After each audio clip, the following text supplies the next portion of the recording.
Good afternoon, ladies and gentlemen. Thank you for being here on this Monday. It's Monday, right? Good. Before I take your questions, I have something to say about healthcare reform and saving consumers money. Today, we are focusing on the savings that millions of consumers have already seen because of the healthcare law's provisions that ensure Americans receive more value for their health insurance premium dollars.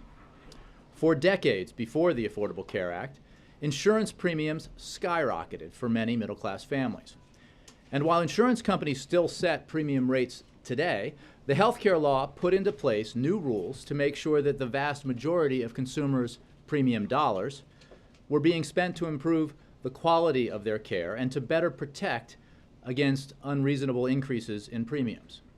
First, the law requires insurance companies to spend at least 80% of premiums on medical care and on efforts to improve the quality of care, instead of things like overhead or profits. If they don't, insurers have to send consumers a refund to meet this threshold, either through a check in the mail, or by lowering future premiums, or through another means of refunding these savings to the consumer. Almost 80 million consumers saved $3.4 billion upfront on their premiums in 2012, and 8.5 million customers received an average refund of approximately $100 per family. The healthcare law also requires insurance companies to post publicly and justify any proposed rate increase of 10% or more. As a result of state action and public scrutiny, many insurers are withdrawing or decreasing proposed rate hikes. If the Affordable Care Act were repealed, these refund checks would no longer be required. Safe to say, they'd no longer be sent. And yet another way, the Republican repeal plan would potentially raise costs for millions of Americans. Have a graphic to go along with it. With that, I will take your questions. Thanks, Jay. Josh. Over the weekend, Paul Ryan spoke about wanting to extract concessions from Democrats in the next fight over raising the debt ceiling next year. Does the president's position from the previous debt ceiling fight that you will not negotiate over raising the debt ceiling, does that hold true for the next debt ceiling fight? The president's position has not changed, and I would point you to two things. One, I think Congressman Ryan, as well as Senator Murray, deserve a lot of credit for the compromise they reached on the budget deal. As I said last week, it's a small step, but given the expectations that have been set over recent periods by Congress, it's an important step. They exceeded expectations by proving that a return to regular order can be good for our economy, is good for our economy, and good for the middle class. That's why we hope to see the Senate follow what the House did by passing the budget agreement. And we hope to see what outside forecasters are predicting, which is that as a result of the rather new notion of certainty created by a two-year budget deal, that we might see added economic growth and job creation as a result. That would certainly be a welcome change from what we've seen, certainly most recently in October when Republicans in the House decided to shut the government down out of partisan pursuit and to threaten default for the same reason. So, we do not expect Republicans to walk that path again, precisely because it proved to be so disastrous for them politically, and more importantly for the economy and for the middle class when they went down that path in October. I would point you to numerous statements, including from the leader of the Republican Party in the Senate, who have promised that Republicans wouldn't do that again, and we certainly don't expect them to do that again. So right now we're focused on the positive accomplishment that we're seeing develop in Congress now over the budget. We hope and expect the Senate to act, and then we can continue to address the many agenda items that need to be addressed when it comes to growing the economy and helping the middle class. But if they do pursue that again, considering that their budget chairman is I said the president's position hasn't changed, but I would simply suggest that the numerous statements from Republican leaders of all stripes essentially forsaking that strategy would lead us to believe, and might lead you to believe, that they won't pursue that strategy again. It's bad for the economy, bad for the middle class. At least some people think it's bad for the Republican Party. Can you update us on anything that the White House is doing actively to push for extension of unemployment benefits, other than merely calling on Congress to do that? Is there anything going on behind the scenes here? Sure, we're working with Congress directly on how we make this happen. It's happened in the past. It happened under President George W. Bush when the unemployment rate was significantly lower than it still is today, when the average unemployed person was unemployed for 17 weeks as opposed to 36 weeks, which is the truth today, the unfortunate truth. Despite all the progress that we've made in bringing the rate down, and despite all the jobs that have been created in the private sector, we still have more work to do, and there's still too many people out there who depend on these benefits. And so we will work with Congress continually to try to find a way to make sure that these benefits are extended as they have been in the past. And some of the Republican groups that have been, some Republican leaders who have been pushing back against some groups that have put them in a corner recently, we've heard some of those groups come back and say that they think that Speaker Boehner and others may be trying to lay the groundwork for immigration next year by creating some distance there. Do you share that assessment? The only assessment we have is that it is absolutely imperative that Congress pass comprehensive immigration reform. And there are just myriad reasons for why that's a good thing to do, including very conservative reasons as to why that's a good thing to do. And we think that the broad-based support we saw in the Senate, the broad support across the country from business and labor, law enforcement, and faith communities demonstrates that this is an issue that can and should be embraced by Democrats and Republicans. And we remain very hopeful that the Republicans in the House will pass comprehensive immigration reform the way that the Senate passed comprehensive immigration reform. It's the right thing to do. And as I've said many times in the past, it's good for the economy, it's good for the middle class, it's good for border security, it's good for innovation. And as at least some observers have said, it would be good for the Republican Party. Again, going back to, like, you could sort of pick your reason for doing it, but we think it should be done. And we're optimistic that Republicans will do it. Eventually, we hope they will. Steve. Would the President consider amnesty for Edward Snowden if he were to turn over all of his documents? First of all, our position has not changed on that matter at all. And what I can tell you is that Mr. Snowden has been accused of leaking classified information, and he faces felony charges here in the United States. He should be returned to the United States as soon as possible, where he will be accorded full due process and protections in our system. So that's our position, and it has not changed. The NSA, one of the NSA officials brought this up. Is you? Well, he was expressing his personal opinion. These decisions are made by the Department of Justice, and I would refer you there for more. But there's been no change in our position. He has been charged and accused of leaking classified information. He faces felony charges here. He ought to be returned to the United States, again, where he will face full due process and protection under our system of justice that we hope he will avail himself of. And we are obviously pressing the Russians and others on that issue. And on health care, you're coming up on the December 23rd deadline.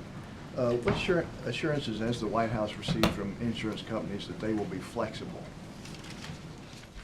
Well, we have taken a series of steps to ensure that all those Americans who enrolled or enroll by December 23rd and are seeking insurance coverage by January 1st are covered. And we are taking a number of steps to do that, and that includes a sort of belt and suspenders approach, reaching out to those who believe they have enrolled or have enrolled to make sure that they're aware of deadlines for paying their premiums, that all their information is correct. As we've talked about when we have discussed the back-end issues, the 834 forms, we're working to make sure that all of those 834 forms are accurate, both past and present 834 forms. And I think there's been some reporting that shows the progress we've made in the transmission of that information, and we're continuing to work on the site on those issues and others. So we're focused on this issue very closely. The team that is working on the implementation of the Affordable Care Act and working on the improvements to the website, and working directly with insurers to make sure that the fixes that have been in place have had the desired effect in terms of improving the accuracy of the information that's conveyed to insurance companies, and making sure that those problems that existed in the past and the results of those problems when there are inaccuracies are addressed, so that those who enrolled or believe they enrolled, that they are made, that they're made whole, essentially, that they know that they're in the system, that they're insured, and that they take the steps necessary to pay their premiums. Move it around. Jessica. Question related to the NSA. This is something coming from a lot of our foreign press colleagues, this idea that a lot of countries have a problem with the NSA spying on their citizens, which is under a different set of rules than obviously surveillance of U.S. citizens. Can you say whether or not you would consider limiting the surveillance of foreign citizens, just as you're addressing this domestically?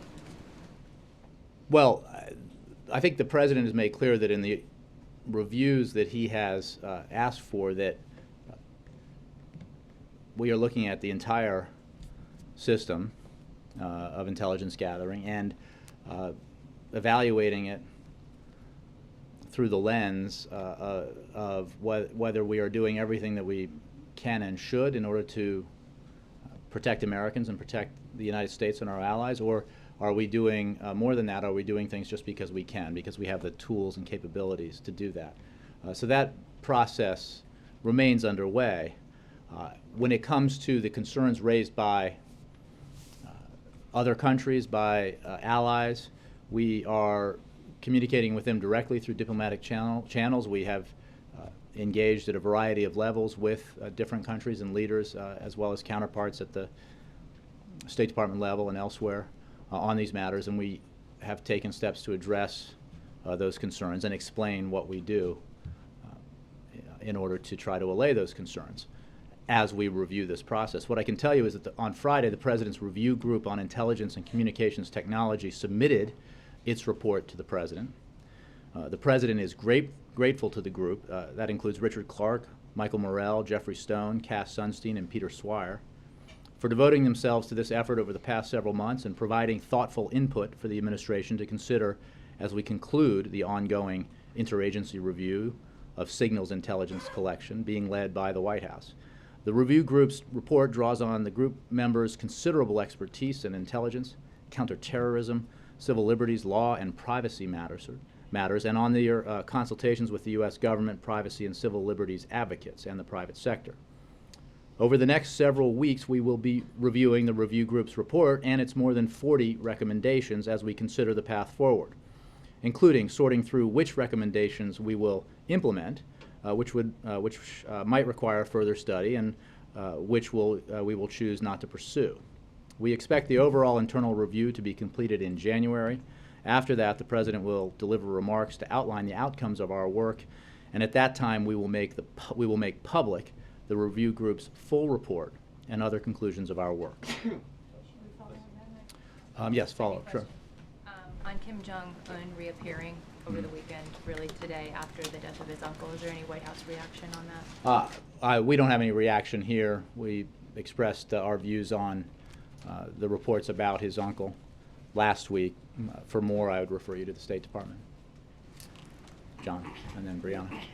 Jay, as we approach this deadline for people to enroll by the first of the year, how confident are you that all of those who lost their insurance will be able to enroll in new insurance by January 1st? I think, John, as we've talked about a lot lately, we are working overtime to make sure that everyone who wants insurance by January 1st, coverage by the 1st, is able to get it. Those who have Either they enrolled early in the period, in the process, in the post October 1st period, and experienced some problems with their enrollment, perhaps some accuracy issues on the back end. We've taken steps to address that, to make sure all the information that's necessary has been accurately conveyed to insurance companies, that the two entities are linked up, the enrollee and the issuer, and that premiums, that enrollees know when their premiums are due. When it comes to those who received cancellation notices, those who fall into that group that the President discussed, we obviously took action to encourage states to allow for a greater duration, an extension of the current policies that they have. And a number of states, I think more than half, have taken that up. So we're working as hard as we can to make sure that everybody who wants coverage by January 1st receives coverage by January 1st. In all the ways that I discussed in answer to Steve's question. But taken in its totality, all those efforts, Mm-hmm. I mean, not all the states went along, like you said, half did. Taken in totality, is the White House reasonably confident that everybody who needs to get coverage by January 1st will be able to be covered? Well, obviously this is a 6-month enrollment period, and there are uninsured Americans who may not, for a variety of reasons, may not enroll until January, February, or March.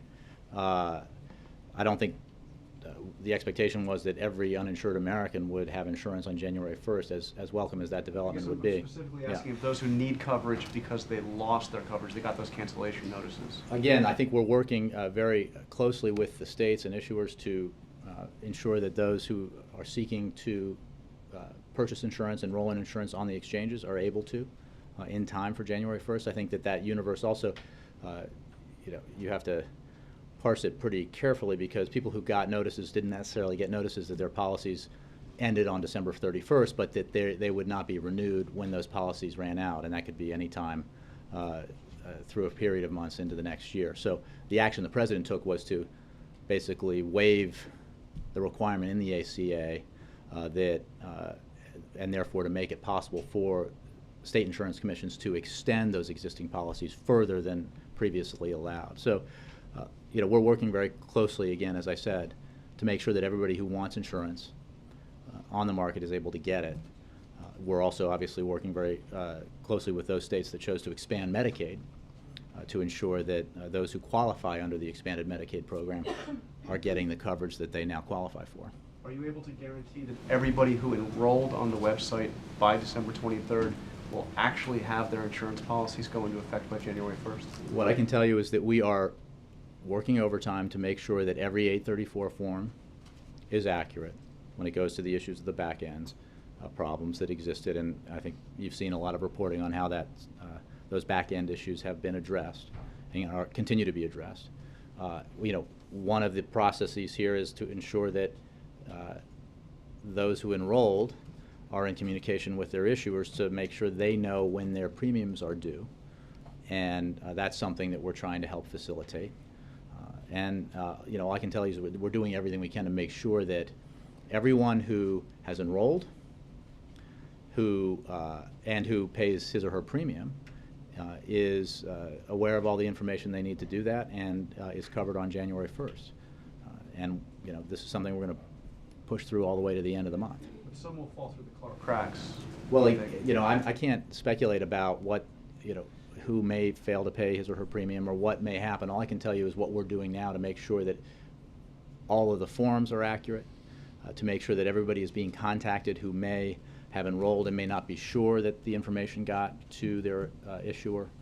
And we are doing that. CMS is doing that very aggressively. Brianna, and then I'll go back again, and then I'll come to the front. Yeah. You said you're it seems like maybe putting some of the onus on people needing to follow through, make sure that they pay for their plans.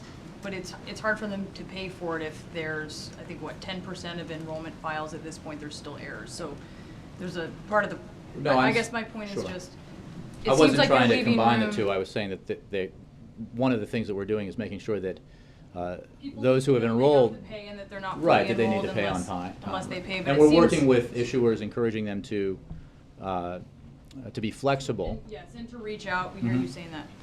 But it seems like you're leaving room for the fact that they're maybe a lot of people who want insurance, who apply for insurance, who enroll for insurance, and who I'm really not- need to have it by January 1st, but they may not have it January 1st. What I'm saying is that we are, as I've been talking about for at least a couple of weeks now, taking all the steps we can to reach out, we being the administration, CMS principally, reaching out to those who have enrolled to make sure that their information is accurate, the information conveyed to the issuers, making sure that they are in contact with their insurance company so that they know when premiums are due. We've taken steps to encourage insurers to be flexible in terms of the receipt of premiums, again with the mind to making sure that everybody who has enrolled and seeks to be covered by January 1st is covered.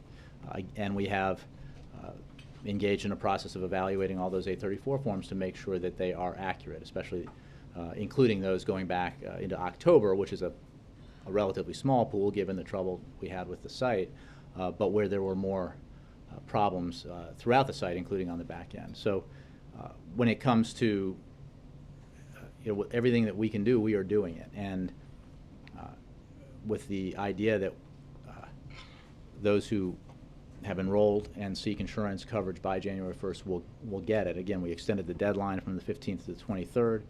We've taken steps to encourage insurers to be flexible and are working on all the issues with the 834 forms. How problematic is that rate, the 10% error rate for enrollment files? Look, I think there's been a lot of reporting on this, and I think what you've seen is a dramatic reduction in the problems with the 834 forms. There's some. I'm talking about like where it is now. I mean, we know there's been it went from thousands of enrollment files that weren't transmitted, but that rate, how? I guess I'm trying to get a sense of how it's been communicated to the White House and the President, how problematic but you're citing that data that also is, since the beginning of December, enrollments that did not generate the necessary transaction form that goes to the insurance company. In other words, that back-end problem has been close to zero since the November 30th deadline. So obviously there are past problems that we're addressing, but in this month, it still may have some errors. Like how big of an issue is that? I think it's been clear that it's our top priority. It's CMS's top priority, is making sure that every 834 form, both past and present, is accurate. So that my point about December is that the fixes that have been made to the site have resulted in a lot of improvements, including the fact that the enrollments, the problem where we had where enrollments weren't generating 834 forms has been reduced to zero, or close to zero.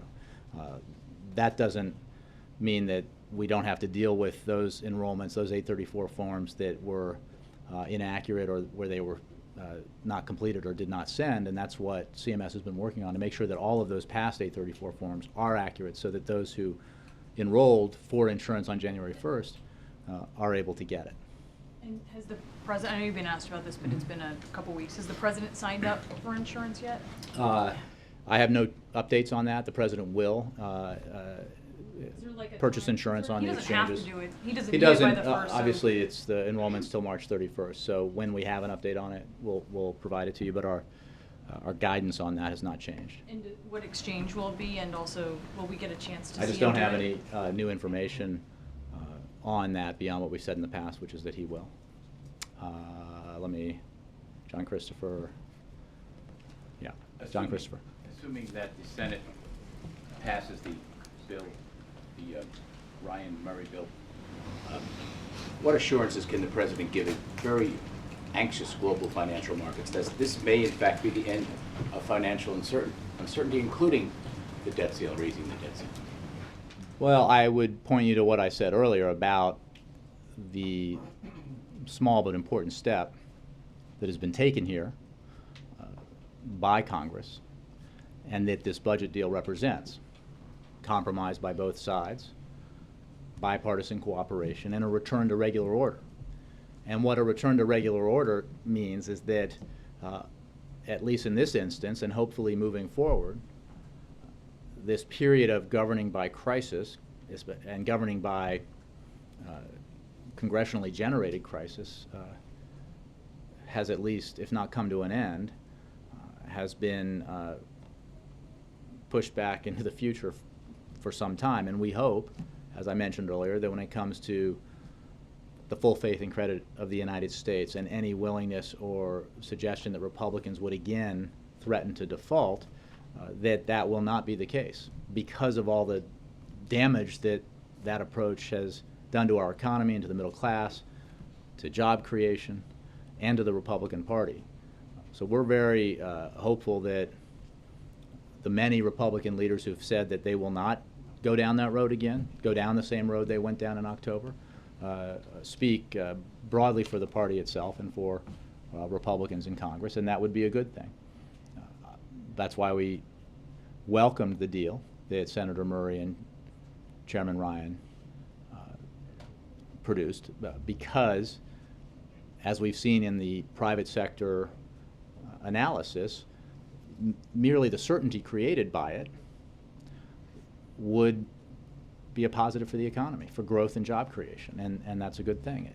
And the details would also be in the buying down of the sequester. That obviously has positive impacts because it means that we're able to invest in very key and necessary areas of our economy so that it grows and creates jobs and lays a foundation for the future on scientific research and other areas. So this is what counts for significant progress in a period when Congress has been inflicting wounds on the economy instead of making it easier to grow and create jobs. Major. And then Chuck.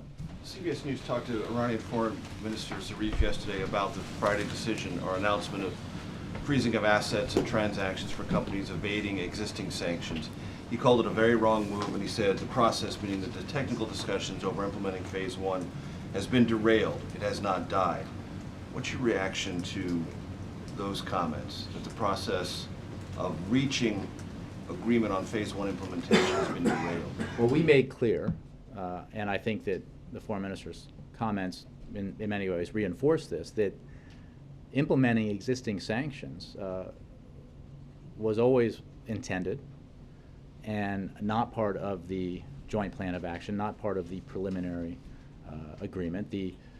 Our call on Congress to refrain from passing new sanctions came with it the assurance that we would continue to maintain the existing sanction structure and we would continue to implement existing sanctions, which the action that was announced last week represented. And we continue to prepare. Can you calm things down on the Hill a little bit? It is a fulfillment of what we've been doing all along. And again, the issue here is new sanctions versus existing sanctions. Our view has been that Congress ought to wait until it is necessary, if it is necessary, to impose new sanctions, to pass new sanctions, for a time when Iran either fulfills to meet its obligations on the preliminary agreement or fails to reach agreement with the P5+1 on a comprehensive solution, so a comprehensive agreement. And if Congress were to do that, it would have the kind of effect that sanctions are meant to have. And rather than if they were to impose or pass new sanctions now, which could undermine our unity internationally with the P5+1 and cause problems and potentially scuttle the initial preliminary agreement. So, but I think that the point that's been made here is that this administration has led the way in building the most comprehensive sanctions regime in history, led the way in building international consensus behind that, and behind the central premise that the problem here was Iranian behavior, not Western behavior, not American behavior, but Iranian behavior. And the steps that President Obama took in his first term were persuasive, which has allowed us to create that consensus. And as you know, when it comes to this kind of sanctions regime, it's only as effective as it's been when it includes not just the United States, but all of our international partners, which has been the case. So we're going to continue to implement the sanctions that are on the, that exist, that have been implemented, and then continue to work on preparing to implement the joint plan of action. And we're prepared to meet again with our P5+1 partners and Iran as soon as possible to resume the technical talks that were taking place last week. The EU will make an announcement once the date for the talks is finalized. Do you agree the process has been derailed, in Prime Minister Zarif's words? Well, no, we don't. We think that implementation of existing sanctions is completely in keeping. He's talking about the process of working out the technical implementation of phase one. That's Well, what he's again, what referring- you cited to me is that he was saying that was the result of the implementation of existing sanctions, and our position is, of course, that that's not the case, and we certainly look forward to the resumption of technical talks. It was always going to be the case that these highly complex, detailed technical conversations and negotiations would require the teams to return to their capitals, which is what happened, and we look forward to the resumption of those talks in the near future. Big meeting on Trans-Pacific Partnership this morning. Is that a signal that the administration feels it needs to regain momentum, has lost some momentum, missed the deadline at the end of this year, and you need to sort of regather your strength? No, I think that it represents a couple of things. One, that this remains a top priority of the president because of the positive economic benefits that come from it. And that's why he met with members of his cabinet and senior staff to receive an update on his trade agenda. They specifically discussed Trade Promotion Authority and the Trans-Pacific Partnership. The team updated the president on the progress made by trade ministers last week on the TPP and discussed the importance of Trade Promotion Authority. Congress and the American public have high expectations for the TPP. The administration is determined to get the best deal possible, and we are pleased with the progress made towards achieving an ambitious, comprehensive, high-standard agreement. The TPP is critical for creating jobs, promoting growth, providing opportunity for American workers, and leveling the playing field for American businesses in the Asia Pacific. As you know, the president has put a priority on engaging in the Asian Pacific region at all levels, and that's why we believe that the work being done on TPP has been so important. The president welcomed the opportunity to get an update on our progress on that issue. Just one more question following up on the one about immigration. I mean, the president has identified several times that the reason that the Speaker of the House hasn't brought immigration reform to the floor is a faction within the House Republican Conference. Last week, the Speaker of the House defied that faction and those who, from the outside, support it.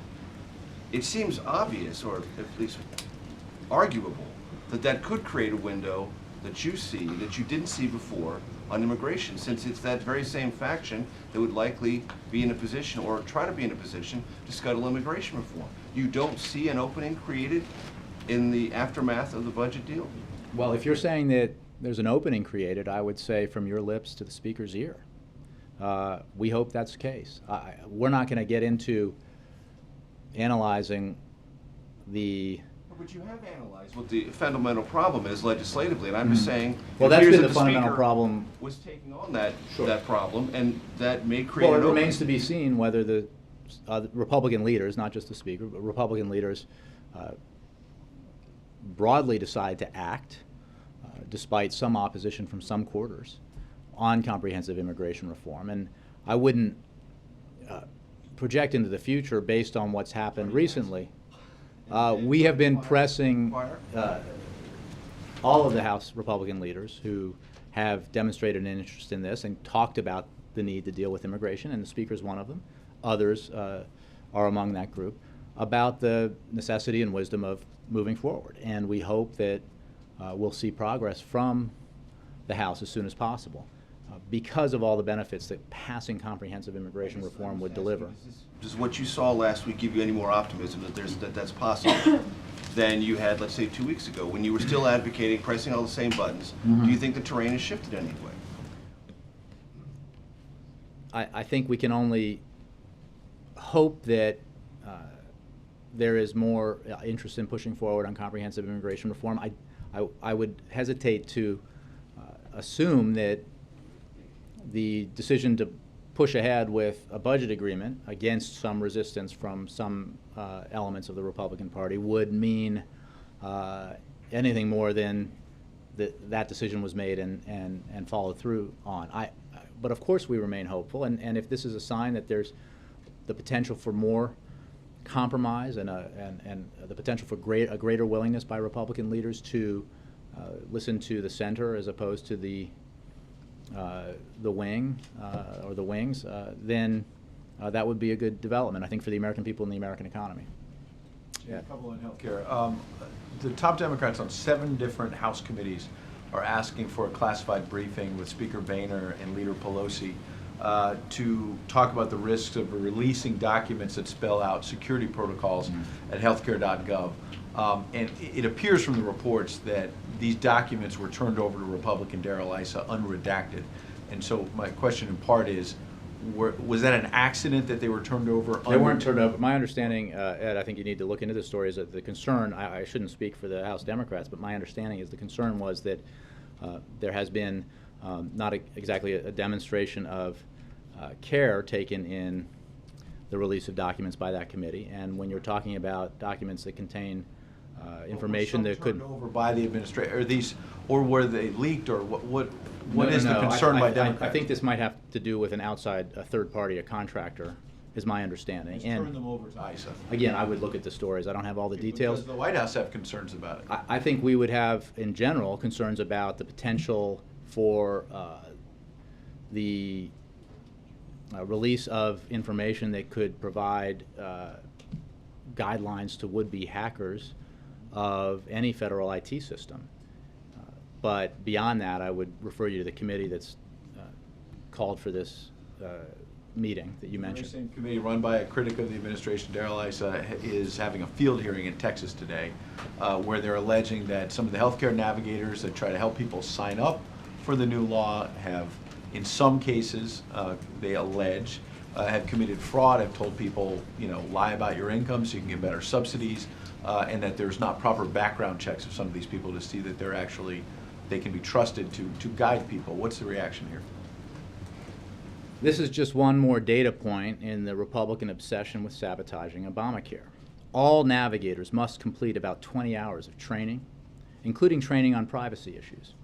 And this training is not a one-time only process. Navigators have regular refresher opportunities where they can share updates, receive information, and address issues as they are in the process of helping people in their communities. All navigators must complete their training and pass course exams to ensure appropriate understanding of relevant exchange-related information, which includes privacy issues. Navigators are required to comply with privacy and security standards, and they should not obtain information without the consumer's consent. And let's pull back a little bit further. When Republicans attack navigators,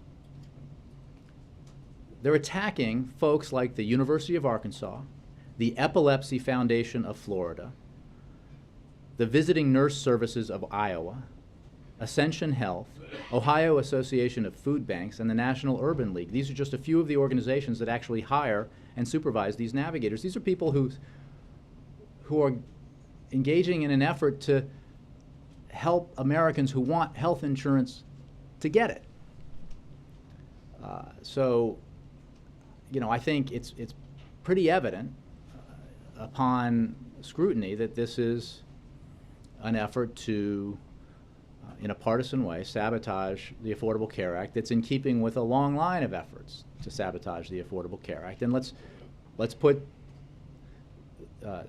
some faces to the name navigators here. These are folks in their communities working for organizations like the ones I discussed who are doing something very simple but important, helping their fellow community members get the information they need if they seek to enroll and purchase health insurance. For many of them, health insurance coverage that they have not had in the past that's quality and affordable coverage. Last one was an allegation that was put out not by Republicans, but the Washington Post over the weekend had a long story suggesting that people who used to work for this administration were suggesting that regulations were held back last year because it was an election year, not just on health care, but a whole range of issues, because the president didn't want to pick fights on some of these issues, wanted to wait until after he got reelected to lay out some of these new health care regulations. How do you react to that? Well, I would point you to OIRA, which is the agency that handles regulations, and as they have said, their approach to regulatory review is consistent with long-standing precedent across previous administrations of both parties and fully adheres to the established principles guiding regulatory policy. OMB works as expeditiously as possible to review rules, but when it comes to complex rules with significant potential impact, we take the time needed to get them right. The administration is committed to a regulatory strategy that maintains a balance between protecting the health, welfare, and safety of Americans and promoting economic growth, job creation, competitiveness, and innovation. Our goal is not to move rules hastily, but to maximize the effectiveness and benefits of the rules we complete. And I would say on that issue, in 2012, one of the most important sets of economically significant rules completed in decades was the fuel economy standards for cars and light-duty trucks, issued in August of 2012. Two other economically significant rules issued during the President's first term included the mercury and air toxic standards issued in December of 2011, and the unique device identification rule issued in July of 2012. In addition, in 2012, the administration issued more than 20 rules related to the Affordable Care Act and affordable insurance exchanges. And I can tell you that from November 6, 2011 to November 6, 2012, the Office of Information and Regulatory Affairs, the aforementioned OIRA, concluded review of 436 rules, 81 of which were economically significant. Finally, through the fourth fiscal year of President Obama's presidency, the net benefits of major rules finalized was about $159 billion per year. That's 4 times the net benefits through the fourth fiscal year of the previous administration. Chuck? Just to follow up, though, can you say with certainty there was no politics? I can point you to I can tell you what. I understand the rules that were made. Can you say with certainty, though, that politics didn't enter any decision to delay a regulation? Look, I can just tell OIRA runs this process. They run a rigorous process, and I can point you to a number of highly high-profile, highly economically significant, and contentious rules that were put out and acted on in 2012 and late 2011. So this report referred to politics, referred to the campaign. Well, I mean, it reports was not refer to like a lot made of up by. things. It wasn't like made up by a political opponent. In fairness. Well, again, I would just point you to what actions were taken. The fact that 20, again, as regards the Affordable Care Act, 20 rules related to the ACA and to the affordable insurance exchanges were issued in 2012 alone. So, those actions were taken. They seem to contradict the assertions of that story. All right, I want to ask about Syria. Mm-hmm. Is considering the suspension of some of the non-lethal aid to some of the moderate groups, is there a sense that essentially you're losing Syria? Considering where The it's at, that situation in basically Syria- it's a choice between extremists on one end and Assad. Well, first of all, I think on the suspension of aid, that relates to the security, the material security of aid itself after the raid of the warehouse, and that suspension of deliveries of non-lethal assistance into northern Syria while we evaluate the situation and gather additional details continues, but it is related to that specific instance. And our humanitarian assistance, which is distributed through international and non-governmental organizations, including the UN, is not affected by the suspension, nor is our broader commitment to providing non-lethal assistance to the Syrian people, as well as assistance to the opposition. We are the leader in the provision of assistance, and we'll continue to do that. What is unquestionably the case is that there is no resolution to the conflict in Syria without a negotiated political solution. And that is why it's important to move forward to Geneva, and why it's important to engage in a political process that can produce a resolution so that the bloodshed can end and the Syrian people can begin to rebuild their country and enjoy the better future that they deserve. There's no question that the situation there has been and is terrible for so many reasons, but the only way out of this is through a political resolution. Administration. President feel almost powerless now. No, look, we to have a broad-based effort to provide substantial assistance, to work with the opposition to move forward on the political process. There's no question that it's difficult, and there's no question that Assad continues to brutally murder his own people, including with his recent use of barrel bombs in and around Aleppo, which killed dozens of citizens, many of them women and children. The use of those bombs further underscores the brutality of the regime and the lengths it will go to attack and kill its own people.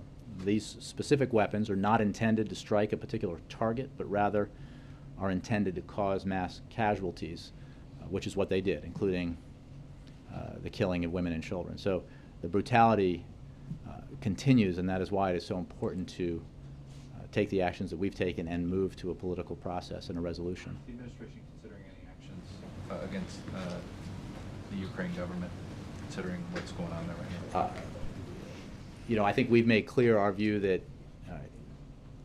the government there needs to respect the rights of its citizens to peaceful protest, and we've made clear our views on the issue in terms of European integration. But I don't have any new updates on our policy position toward Ukraine in light of this. Sort of substantially economic or anything like that? I would refer you to state for more information about Ukraine, but you know, our view is that the government there needs to demonstrate that it allows peaceful protests and that it listens to its people. Margaret. And then Reed.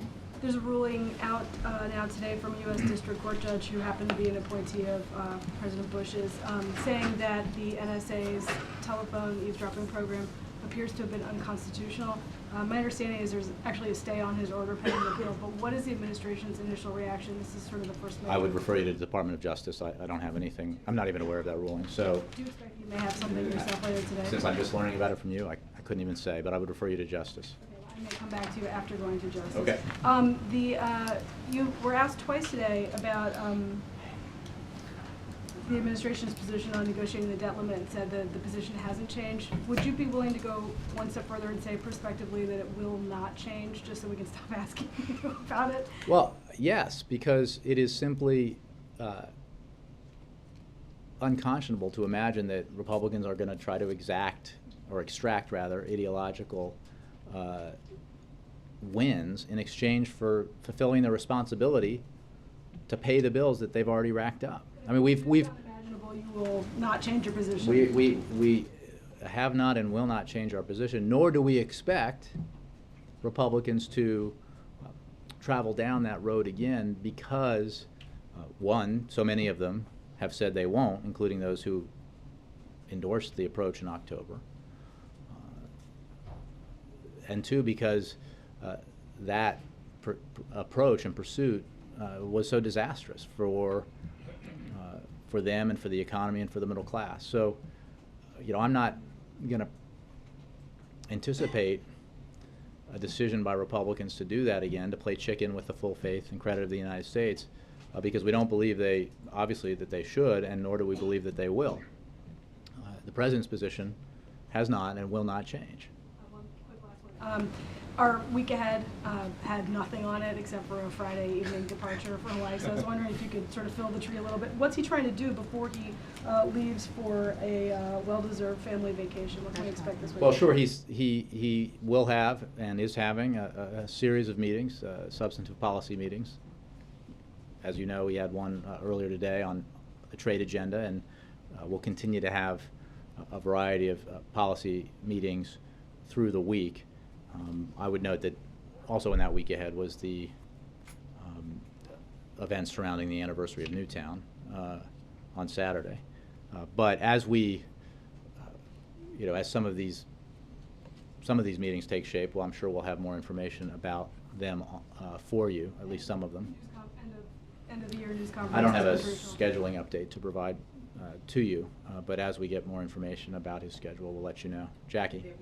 Follow on Margaret, who's following others, on your optimism about there not being another fiscal showdown when the debt limit needs to be raised. You think it's naive?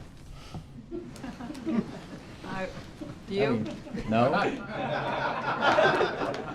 I don't, because, again, leader after leader in the Republican Party, including those who endorsed the strategy back, or at least held their nose as the strategy was pursued in October, I think have come out and made clear that it was the wrong strategy to pursue and that they would not pursue it again. So what we obviously can't do with 100% certainty is predict the future, but we do not anticipate that Republicans would want to threaten default again, but under great pressure, I committed to Margaret that our position on Congress's responsibility to pay the bills that Congress has racked up would not change. Well, those comments you suggest from Republican leaders who were saying that the shutdown was the wrong strategy. But they've also others We're have, speaking to the shutdown. no, and some of the- there are Republican leaders who have also spoken to debt limit and threatening default. But some of those who have spoken to the debt limit have said they want the administration, the president has to pay a price, Well. that there has to be more savings. Some have talked about Speaker Boehner's previous policy that there be a dollar for dollar budget cuts to raise the As fun debt. as it sounds to engage in like that kind of negotiation now in anticipation of something that may or may not happen in months from now, I think that we're focused on making sure that Congress takes the final steps to pass the current budget agreement. I would note something you don't hear from those who talk about a willingness to shut down the government over deficit reduction, that we have seen the deficit come down at the fastest rate in our lifetimes, unless some of you were here prior to World War II. And you know, that effort continues. And even the budget agreement, as modest as it was, that was reached between the House and the Senate, and that Senator Murray and Congressman Ryan contains within it continued modest deficit reduction to build on the deficit reduction we've seen thus far. The focus we need to have, and that the American people want us to have, is, as we maintain steady progress on dealing with our deficits, to take action to help the economy grow faster, to help it create more jobs, and help it to create the kinds of jobs that middle-class families can rely on.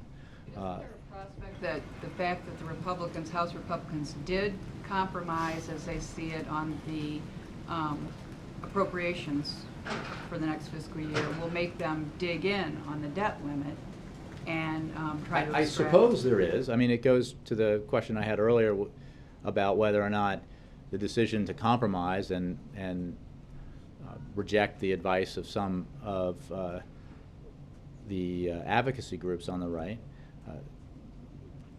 harbors well for the potential of reaching a comprehensive immigration deal with the House. It might or it might not. What I can simply say is that the President's position is what it is, and it won't change. And I would be surprised, and maybe you'll tell me how wrong I was, but I would be surprised if Republicans wanted to go down that road again. Right as, you know, we continue to see positive signs in the economy and continue to see people going back to work and you know, positive numbers in industrial production and the like. So we need to be focused on growth and job creation,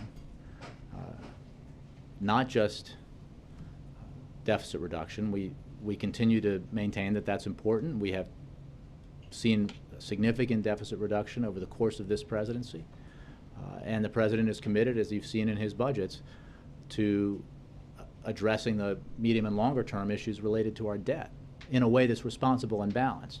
So we'll work with Congress on those issues, but I don't think that we would expect, we're always ready, but I don't think we would expect Congress to want to threaten default again after what we all saw happen in October. Jerry? Thank you. I don't know if this broke just as we were in here, but Yemen's parliament voted to immediately halt U.S. drone strikes in their country. Does the White House have a response, and are you in touch with President Hadi about this? I don't have a specific response. We obviously cooperate closely with the government of Yemen on counterterrorism, have in the past and will continue in the future to do that. The State Department might have more reaction. Thanks, Jay. Evan in the back.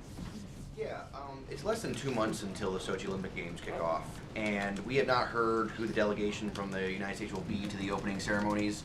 It was like 4 months ahead of time for London that you announced that the First Lady was going. Mm-hmm. So why the delay on the Sochi Games, and when can we expect to see a delegation announced? I don't have any updates on the answer I gave to that question last week, which is that when we have a delegation to announce, we'll announce it. But no new information to provide today. April? Jay, two questions on two different subjects. 2014, we know immigration is going to be an issue. What about gun control? When will we see the president lean in, put his shoulder in on the issue of gun control? I think we addressed that in part on Saturday on that very somber anniversary. The president remains committed to doing everything he can to advance common sense measures that reduce gun violence. The legislation that failed in the Senate was supported by vast majorities of the American people in states across the country, red, blue, and purple. And it was quite a disappointment that the Senate failed to heed their constituents on that issue. The president continues to urge Congress to take action on common sense measures to reduce gun violence. And even as he does that, recognizing that Congress is the obstacle when it comes to legislation, even to legislation that has broad support from the American people, he will continue to take action administratively on the 23 actions that were outlined in his overall proposal, and where else in other areas where he sees that he can make a difference. But ultimately, when it comes to legislation, we have to see a change in Congress so that we can do something as sensible and simple as improving our background check system, something that has had enormous support across the country, including from conservatives, including in very conservative states. And we'll press on that issue. And as we press on that issue, recognizing that we hit a wall because of the Senate refusal to pass it, we're not going to then just press only there, but we're going to continue in the ways that we have. In February of this year, Education Secretary Arnie Duncan said some of the safest places in this country are schoolhouses. Is that still the case? I would refer to Secretary Duncan. I don't have an update on his comments. And on my last question. It certainly should be. Okay. Can you confirm or deny that an administration official went to QSSI a couple Saturdays ago to look at the operation to see what was going on? April, I wouldn't deny it because I'm sure numerous administration officials have visited the place where the work is being done to make improvements to the healthcare.gov website. So I'd be surprised if administration's officials hadn't been engaged in that effort. I'm quite sure that they have. Was Dennis McDonald one of those persons? You know, I know you emailed me about this. I'll have to find out. I wouldn't be surprised if he was there. I just don't know. But I would be shocked if, in fact, I am sure that administration officials have been deeply engaged in the effort, as you know, to improve the healthcare.gov site. In this building, in the West Wing. Right. It certainly wouldn't surprise me. All right. Thanks very much, guys. Did you call him or Reed? Oh, sorry. Did I call him Reed? Everybody, return to your seats. Reed.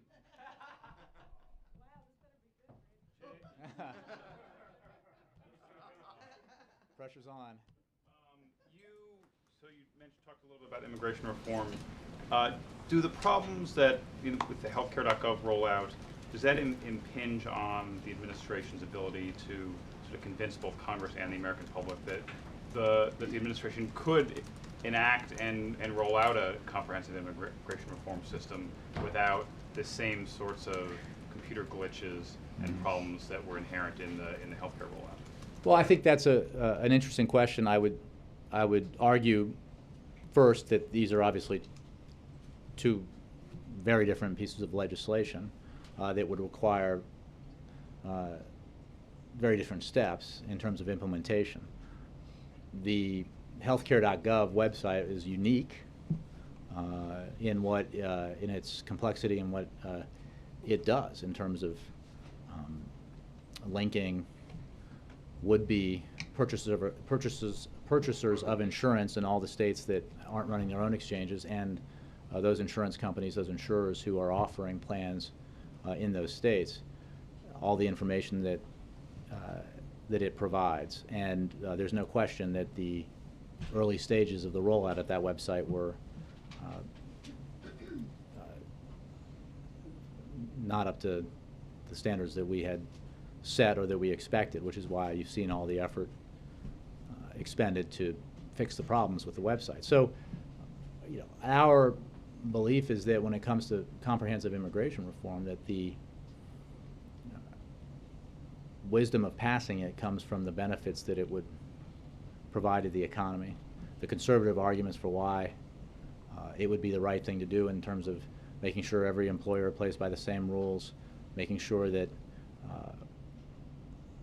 our border is enforced even further beyond what we've done in the past nearly 5 years, and in all the other ways that comprehensive immigration reform would be a boon and a benefit to the economy and the people. Have confidence that the administration can implement all the things that you're talking about, given what they've seen over the last 3-4 months? Well, Reed, I guess I would say again that these are different systems. A and B, I would point to the extraordinary effort that's gone into fixing the problems on healthcare.gov, acknowledging the shortcomings, the serious, significant shortcomings, taking ownership and responsibility for them, and acting to fix the problem. Because in the end, and this would be true of immigration reform as it is of healthcare.gov or the ACA, the issue isn't,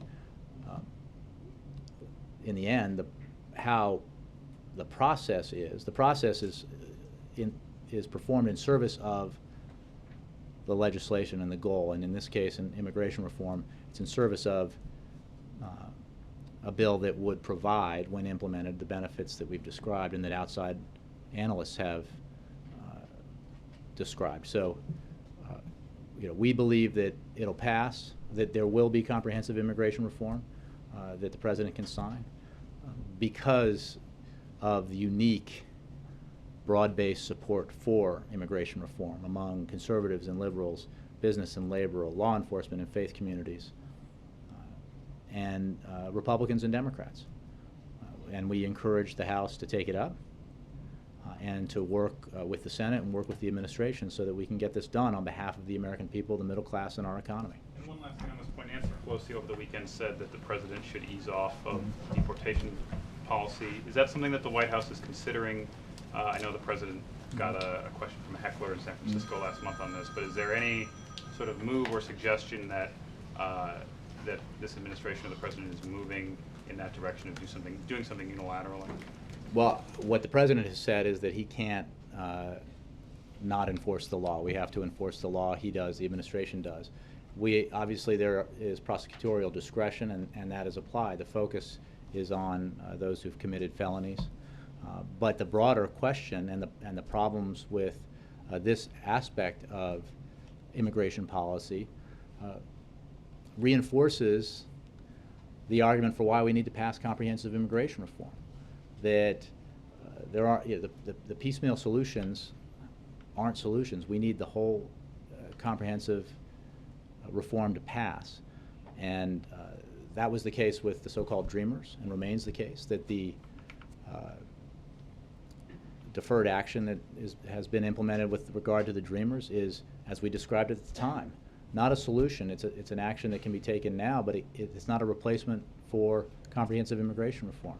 That's why Congress needs to act, and we believe that that this situation reinforces the argument for acting on a broad base, House and Senate together, so that the President can sign a bill. Thanks.